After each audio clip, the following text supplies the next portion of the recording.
BA Geography, Semester 6, Geographic Information System, GIS, Data Types in GIS.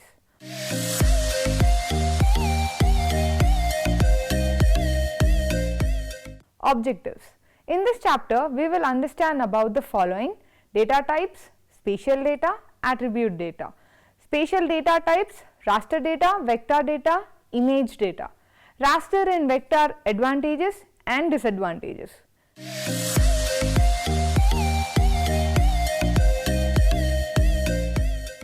Data types. The basic data types in GIS reflect traditional data found on a map. Physical entities or phenomena are approximated by data in a GIS. These data includes information on the spatial location and extent of the physical. Accordingly, GIS technology utilizes two basic types of data. These are spatial data and attribute data.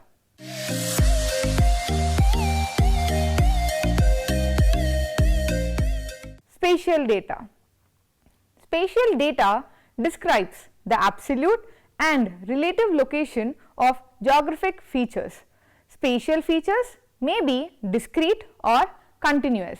A GIS can represent spatial data which has a physical dimension on Earth. The various components of geographic data can be reduced to the form of point, arc or a polygon for effective processing. In a case of a GIS, the data may be available in a tabular form, a geographical map, a digital map or a remotely sensed map. Discrete features are those that do not exist between observations from separate entities and are individually distinguishable. Wells, roads, buildings and land use types are examples of discrete features. Continuous features exist especially between observations. Precipitation of rain and elevations are examples of continuous features.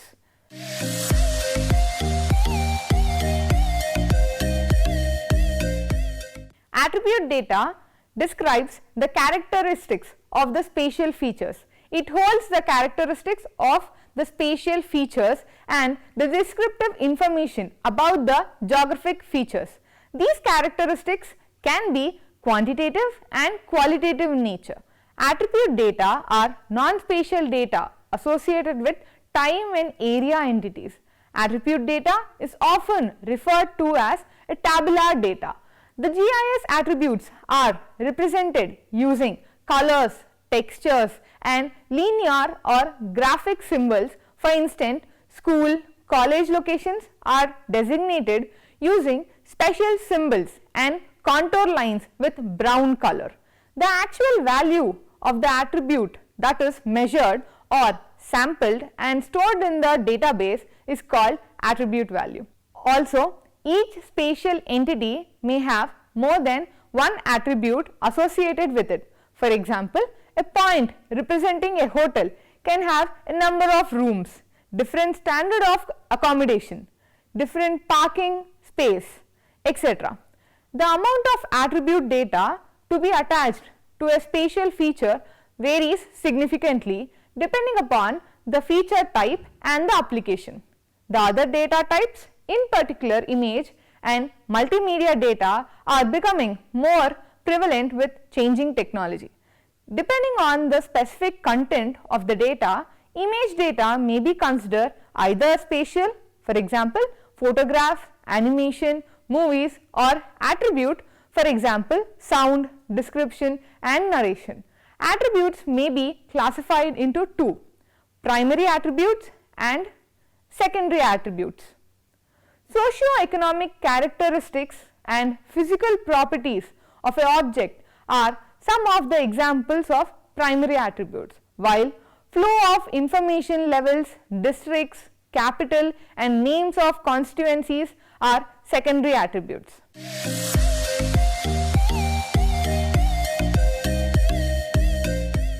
Spatial data types. Traditionally, spatial data has been stored and presented in the form of a map. Figure reflects the two primary spatial data encoding techniques. These are vector and raster. Image data utilizes techniques very similar to raster. However, typically it lacks the internal format required for analysis and modeling of the data. Images reflect pictures or photographs of a landscape.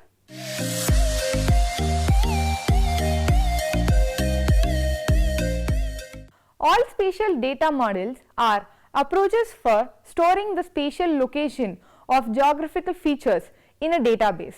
Vector storage implies the use of vectors, directional lines, to represent a geographic feature.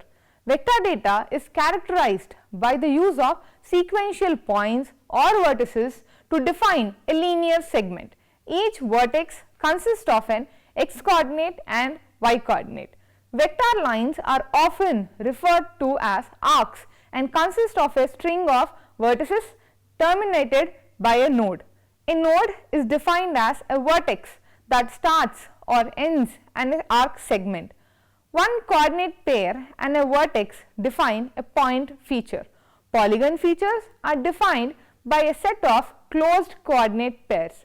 In vector representation, the storage of vertices for each feature is important, as well as the connectivity between the features. For example, the sharing of common vertices where features connect. The geometry of a point is given by two-dimensional coordinates x and y, while line, string and area are given by a series of point coordinates as shown in the figure.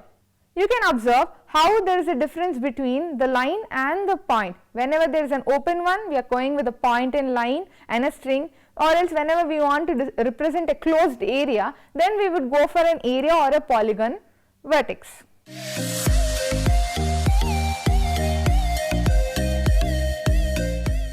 Raster data.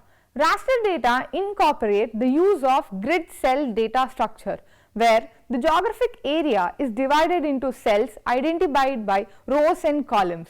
This data structure is commonly called raster. While the term raster implies a regularly spaced grid, other tessellated data structures do exist in grid-based GIS system. A raster data structure is in fact a matrix where any coordinate can be quickly calculated if the origin point and the size of the grid cell is known. Since grid cells can be handled as two-dimensional arrays in a computer encoding, many analytical operations are easy to program. This makes tessellated data structure a popular choice for many GIS software. Topology is not a relevant concept with tessellated structure, since adjacency and connectivity are implicit in the location of a particular cell in data matrix. The geometry of raster data is given by point, line and area objects as follows. Point objects. A point is given by point ID, coordinates and the attributes. Line object. A line is given by a line ID, a series of coordinates forming the line and the attributes. Area object. An area subsegment is given by an area ID, a group of coordinates forming the area and the attributes. Area objects in raster model are typically given by run length that rearranges the raster into the sequence of length or number of pixels of each class as shown in the figure. The topology of a raster model is rather simple as compared with the vector model. The topology of the line objects is given by a sequence of pixels forming the line segment. Several tessellated data structures exist. However, only two are commonly used in geographic information system. The most popular cell structure is regularly spaced matrix or raster structure. This data structure involves a division of spatial data into regularly spaced cell. Each cell is of the same shape and size. Squares mostly commonly utilized.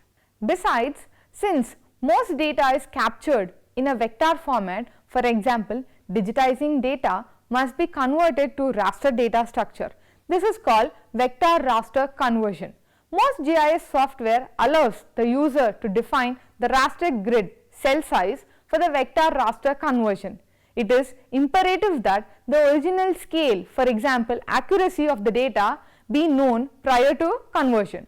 The accuracy of the data, often referred to the resolution, should be determined the cell size of the output raster map. During conversion, it is also important to understand that the selection of a particular data structure can provide advantages during the analysis stage. For example, the vector data model does not handle continuous data, for example elevation, very well, while the raster data model is more ideally suited for this type of analysis. Accordingly, the raster structure does not handle linear data analysis, for example shortest path, very well, while raster vector system do. It is important for the user to understand that there are certain advantages and disadvantages to each data model.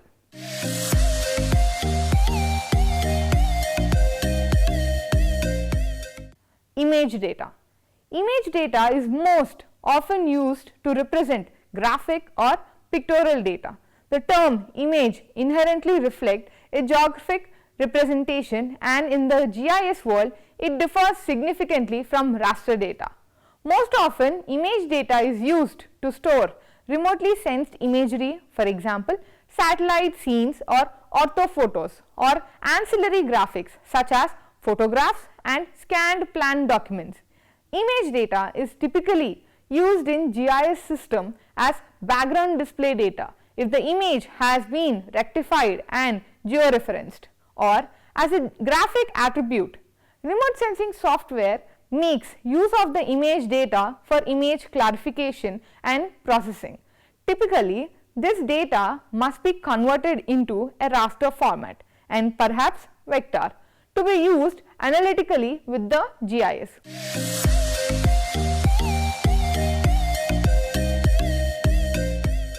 Vector and raster advantages and disadvantages.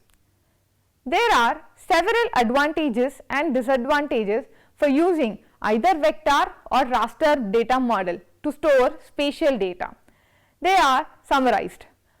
Advantages of vector data. The data can be represented in the original resolution and form without generalization. Graphic output is usually more artistically pleasing, traditional cartograph representation. Since most data, example hard copy maps, is in the vector form, no data conversion is required. Accurate graphic location of data is maintained. It allows for efficient encoding of topology and as a result more efficient operations that require topological information, for example proximity network analysis. Disadvantages of vector data. Each vertex need to be stored extensively. For effective analysis, vector data must be converted into topological structure. This requires intensive processing and extensive data cleaning. Also, topology is static and any update or editing of the vector data requires rebuilding of the topology.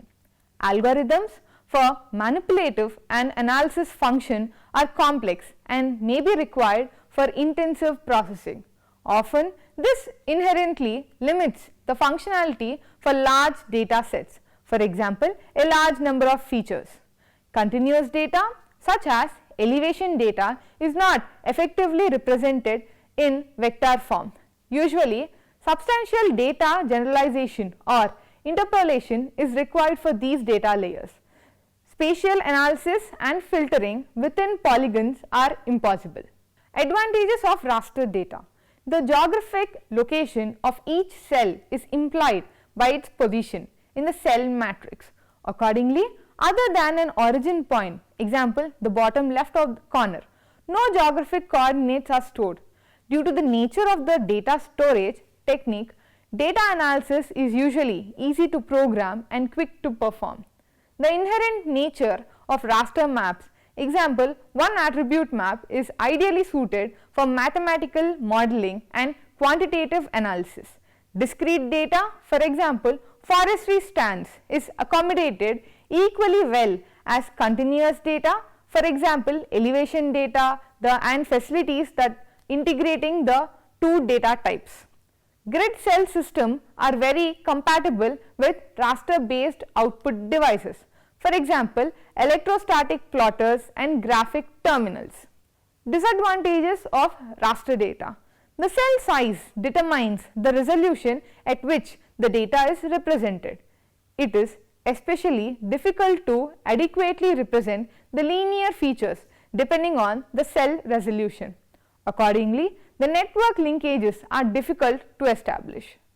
Processing of associated attribute data may be cumbersome if a large amount of data exists. Raster map inherently reflect only one attribute or characteristic for an area. Since most input data is in vector form, data must undergo vector to raster conversion. Besides increased processing requirements, this may introduce data integrity concerns due to generalization and choice of inappropriate cell size. Most output maps from grid cell system do not conform to high quality cartographic needs. It is often difficult to compare or rate GIS software that uses different data models. Some personal computer packages utilizes vector structure for data input, editing and display, but convert to raster structure for any analysis. Other more comprehensive GIS offerings provide both integrated raster and vector analysis techniques. They allow users to select the data structure appropriate for analysis requirement. Integrated raster and vector processing capabilities are most desirable and provide the greatest flexibility for data manipulation and analysis.